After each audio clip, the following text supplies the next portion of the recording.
Lietuvoje vaistai neperkami dėl to, kad jie yra reikalingi Lietuvos ligoninėse. Yra mechanizmas ir tvarka. Pradžiai, norint, kad tos farmacinės firmos vaistas būtų perkamas. Nesvarbu, kad jisai reikalingas.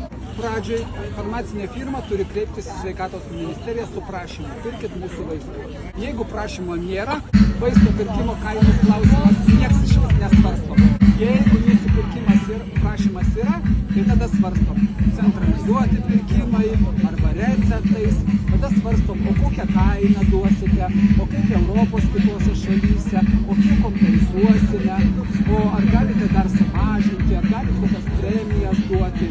Bet jeigu nėra jūsų kreipimosis, nėra pirmo žingsnio, tai užtat farmacinių firmų ir uždavinys yra savo kainas iškelti. Jeigu Lietuvoje kainos yra nustatomas pagal tam tikrų kitų šalių lygį, anose šalyse reikia kainas padidinti. Jeigu Lietuvoje valstybė sutiks apmokėti, ten valstybė neapmoka, tai padarykim ne 10 eurų, o 100 eurų, nes ten valstybė vis tiek neapmoka ir to vaisto neperka. Tai tada vidurkis skaičiuos ne nuo 10 eurų, o nuo 100 eurų. Tai čia Lietuvoje galėsit prašyti stipriai didesnės sumos ir viskas legalu, viskas pagal įstatymą.